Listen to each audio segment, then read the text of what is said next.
Assalamualaikum warahmatullahi wabarakatuh. Rabbana auzi'na an nashkura ni'mataka allati an'amta alaina wa ala walidina wa an na'mala salihan tardah wa adkhilna bi rahmatika fi ibadika salihin. Bismillahirrahmanirrahim. Wa fi hadis Ibnu Salam, di dalam hadis Ibnu Salam ini nama lengkapnya adalah Abdullah bin Salam Al-Ansari. Beliau ini seorang rahib atau pendeta Yahudi yang selalu penasaran ketika membaca kitab Taurat, karena dalam isi kitab Taurat itu disebutkan bahwa akan ada nabi terakhir yang bernama Muhammad. Kepenasarannya ini akhirnya terbukti dengan bertemunya beliau dengan junjungan kita Rasulullah Muhammad sallallahu alaihi wasallam. Akhirnya beliau menyatakan diri masuk Islam dengan membacakan 2 kalimat syahadat. Maka Abdullah bin Salam ini beliau hafal betul isi kitab Taurat atau Perjanjian Lama, sehingga hadis-hadis yang bersifat Israiliyat ini dikuasai oleh Abdullah bin Salam. Annahu, bahasanya beliau hammala huzmatan min hatabin, memikul seikat kayu bakar. Pada suatu hari Ibnu Salam, Abdullah bin Salam ini memikul seikat kayu bakar.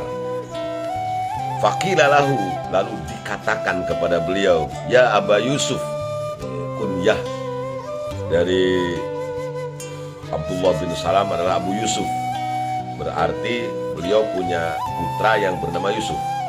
Qad kana fi baitika wa ghilmanika ma yakufunaka hadza. Wahai Ibnu Salam atau wahai Abu Yusuf, semua ini kan di dalam rumahmu sudah ada orang yang mencukupkanmu.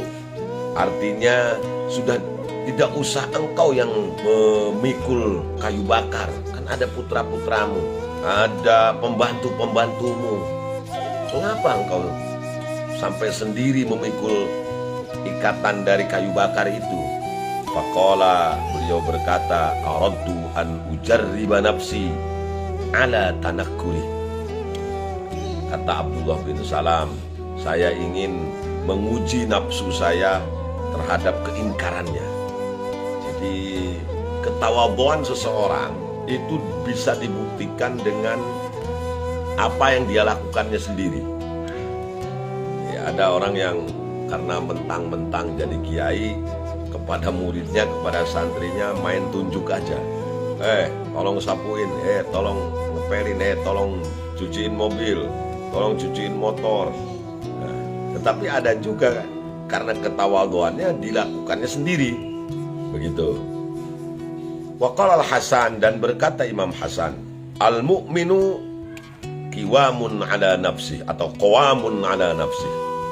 Kalau dikatakan Al-Hasan, berarti maksudnya adalah Imam Hasan Al-Basri radhiyallahu an. Beliau ini gurunya para sufi. Kata Imam Hasan Al-Basri, seorang mukmin itu bertanggung jawab terhadap dirinya, terhadap nafsunya. Yuhasibuha lillah, hendaklah dia memeriksanya, hendaklah dia mengintrospeksinya lillah, hanya karena Allah semata. Jadi seorang mukmin itu bertanggung jawab terhadap dirinya masing-masing.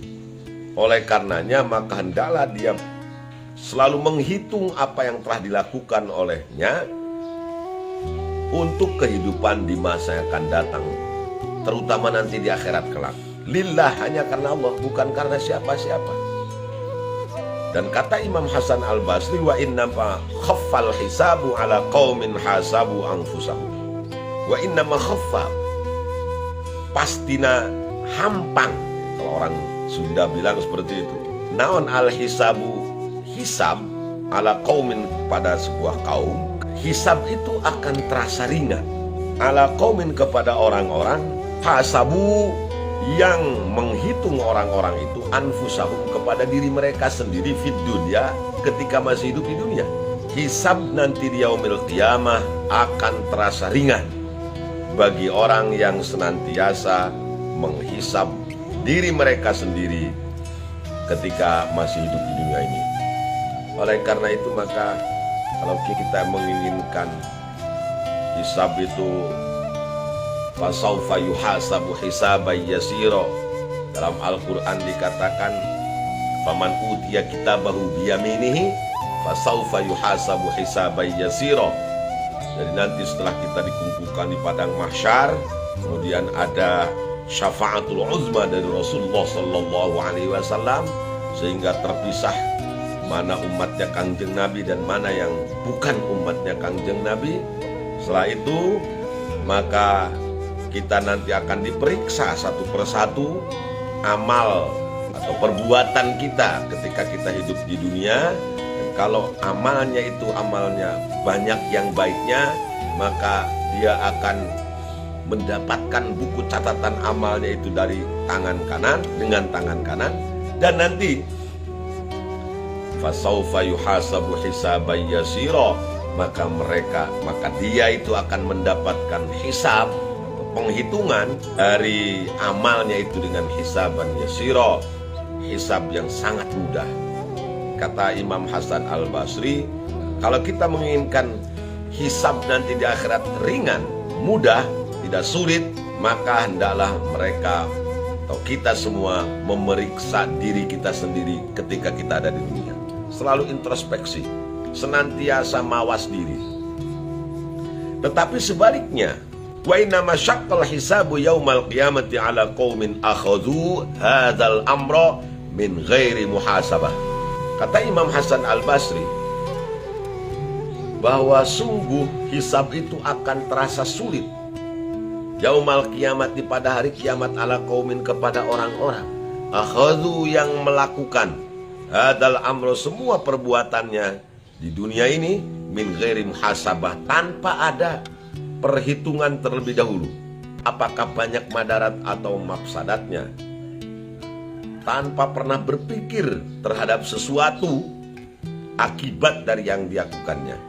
Jadi kalau orang yang tidak pernah menghisab dirinya ketika di dunia, tidak pernah mikir aku mah engke we aing mah, bukan engke kumaha, gimana nanti aja, bukan nanti gimana ya, bukan begitu. Tidak pernah dia berpikir nanti bagaimana kalau terjadi seperti ini, maka nanti di akhirat dia akan mendapatkan hisab pada hari kiamat nanti dengan hisaban yang sangat sulit. Bayangannya ketika kita diperiksa oleh petugas mau masuk bandara ya, itu di pesawat itu diperiksa satu persatu dokumen kita. Kalau mau keluar negeri misalnya, paspornya, dari mulai tiket paspor sampai visanya diperiksa satu persatu.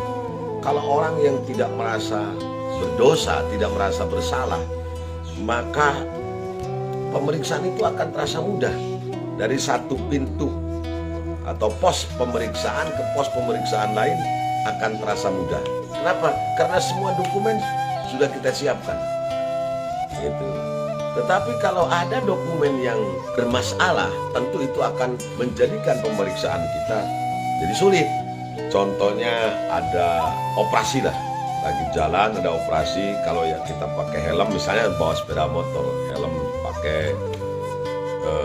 pakai masker juga, terus semua perlengkapan kendaraan sampai spion juga ada, semua berfungsi, STNK, SIM siap. Begitu pemeriksaan, siapa?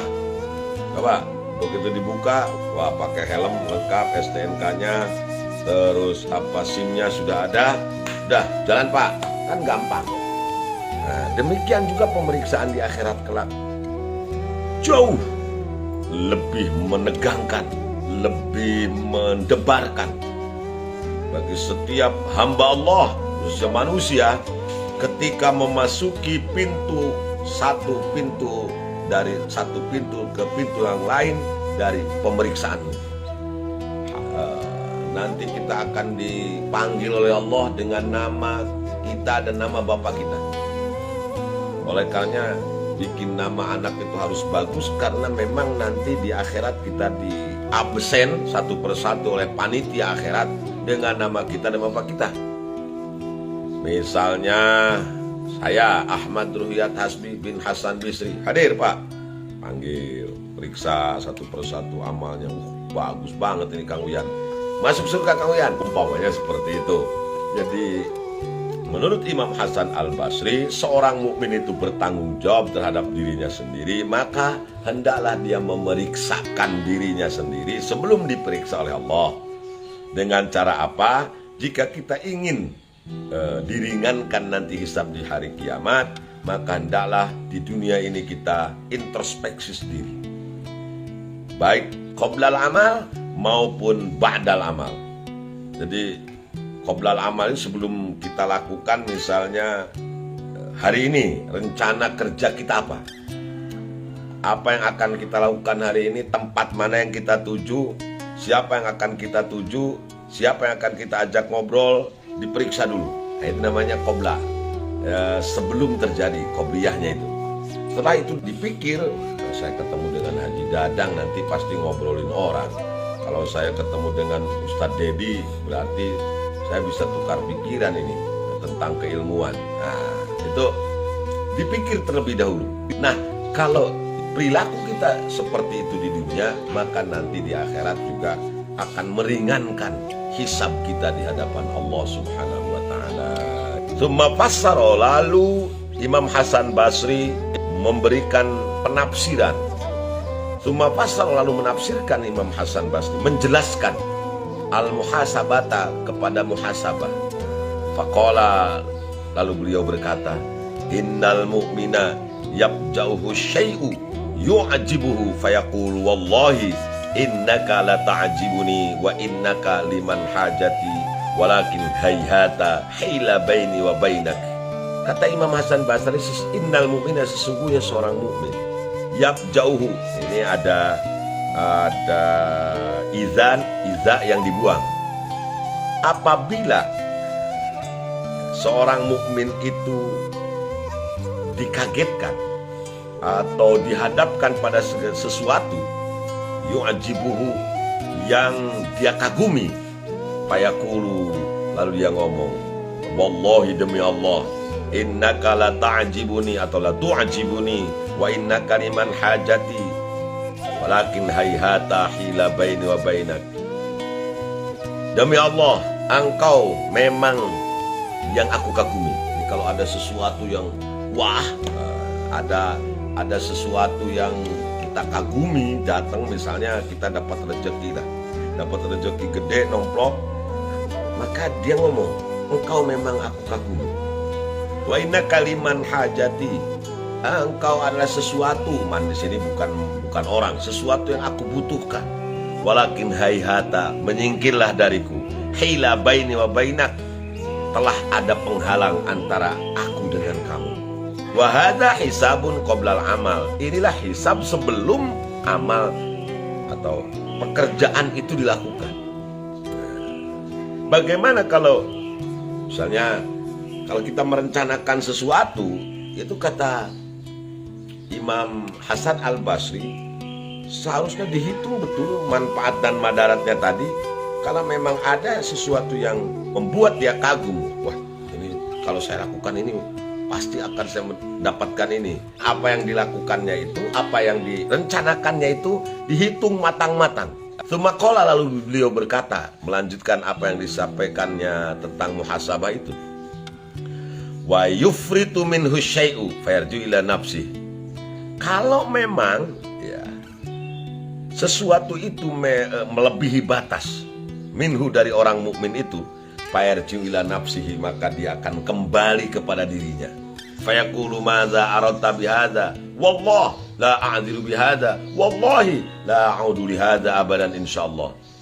Kalau sesuatu itu, sesuatu yang telah dilakukannya itu dianggap oleh dirinya melebihi batas, artinya wah ini dosa ini, kok saya tiba-tiba marahin orang, kok tiba-tiba saya ludahi orang, kok tiba-tiba saya ghibah orang, kok tiba-tiba saya mitnah orang, maka fayarji'u ila nafsi, dia kembalikan kepada dirinya.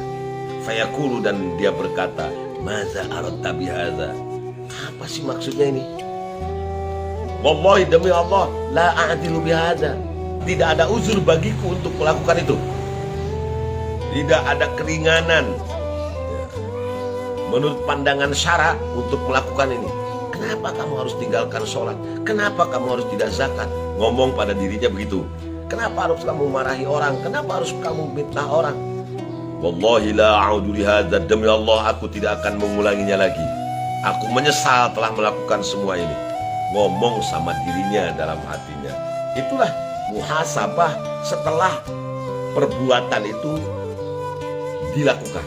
Kalau memang ada amal yang kita lakukan itu adalah amal keburukan. Jadi muhasabah itu dilakukan sebelum pelaksanaannya, sebelum pelaksanaan suatu perbuatan, dan dilakukan juga setelah amal itu selesai kita lakukan. Sesuatu itu selesai kita kerjakan.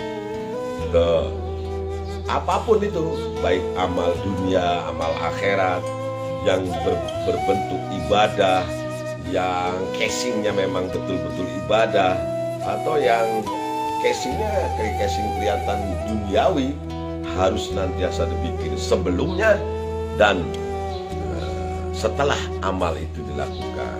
Maka kita teringat dengan apa yang disampaikan oleh Imam Ibnu Athaillah As-Sakandari dalam kitab Hikamnya.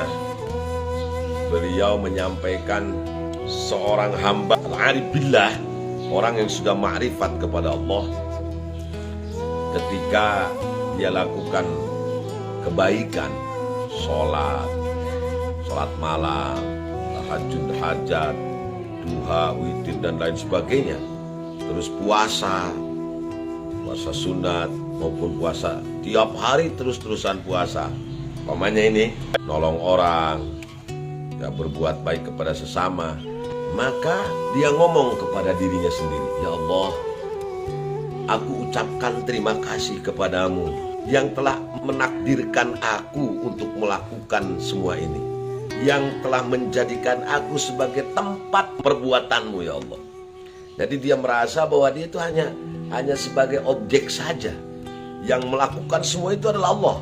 Sholatnya, puasanya, zakatnya, wiridannya, tahajudnya, ya, zikirnya, dia hanya merasa sebagai objek saja, sebagai tempat saja. Sedangkan yang menjadi pelakunya adalah Allah. Allah akan senang itu, kata Imam Ibnu Athaillah. Enggak, hambaku, bukan aku yang melakukan semua ini, tapi semua ini engkau yang lakukan. Sudahlah, nanti aku akan balas dengan keriduanku kepadamu.